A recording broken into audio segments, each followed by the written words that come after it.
Hello mga kabaslag, good morning. Yan, nagagaling lang natin ngayon sa Patio di Sicilia rito sa may Padilla, Antipolo.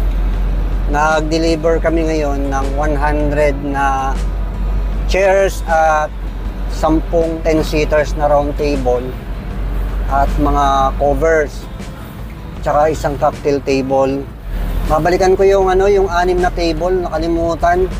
So ito yung minsan pagka talagang kulang-kulang sa sistema yung ginagawa, medyo may makakalimutan ka sa deliver. Eh siyempre sa daming intindihin mo kapag ka nagti-tables and chairs ka, minsan nangyayari talaga yon. Magpiprepare ka ng mga cover. May cover ng table, merong cover ng chairs, merong topper. So iba't ibang bilang yan. Then yung ribbon, tapos kagaya ngayon, merong table napkin. So, pin-repair ko din yon, yung table napkin. Plus, nag-prepare ng mga gamit, kagaya ng tables mismo. Kasi bukod mong ipiprepare yung mga kahoy, yung pinapatong na table mismo, yung stand, bukod din piniprepare.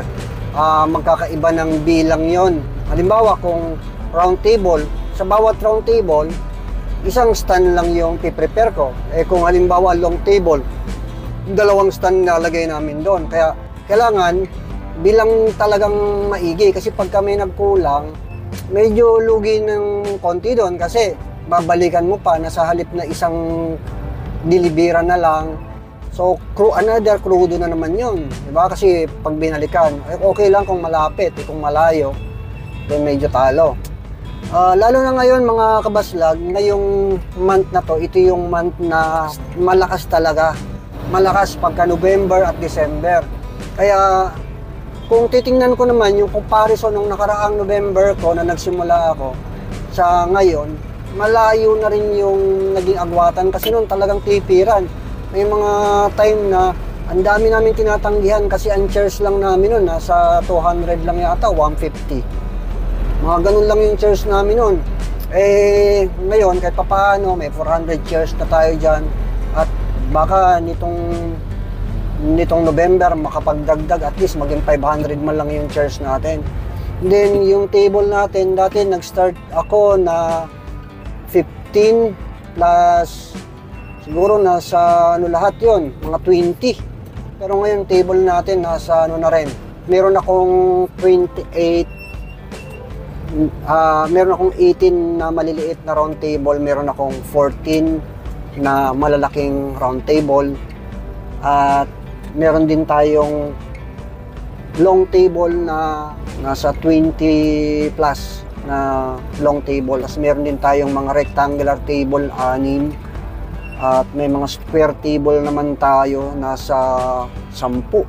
Then bukod pa yung mga tables ng mga bata, mga kiddie tables. Yan, meron tayo dyan. Yan yung mga gamit natin ngayon. Kaya itong November, ito yung hatawan ng delivers ng tables and chairs. At ngayon, unti-unti din akong pupunta sa tent for rent. Pagpapaupa na naman tayo ng mga tent. Kasi ang laking bagay kapag ka merong tent.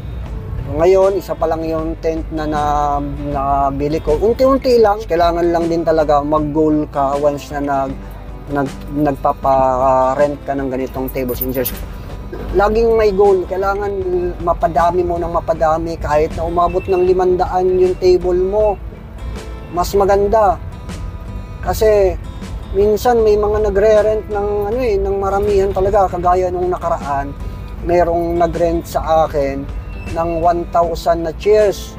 Pero yun, kaya kong diskartehan yun kasi meron din akong kaibigan din na ganito rin ang ginagawa. Kumbaga, taga-Angono lang siya, na meron din silang mga chairs.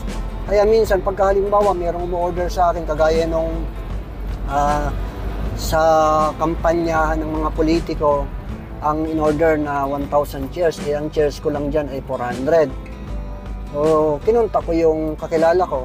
Kaya sila yung nag-provide ng 600, akin yung 400, na buo namin yung order nila na 1,000 na chairs. So ganun lang, diskarte once na tables and chairs ka. Nung nakaraan, merong nag-order sa akin, 1,000 na chairs plus 50 na table yung ino-order sa akin, nire-rent sa akin. Eh wala akong maibigay na ganun kadami. Kasi 50 na round table na 10 seaters. So ganun yun. Iba, ang mga nag-order, lalo ng mga gantong mga panahon, talagang maramihan, lalo na pagkakumpanya. Itong November, December na to, marami pa akong may encounter na sobrang dami ng mga ire-rent.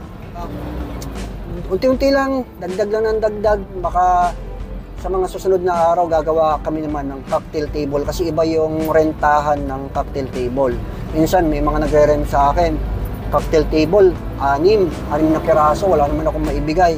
Kaya ngayon, gagawa ako next week siguro ng cocktail table para mayroong may dagdag na pamparenta na naman.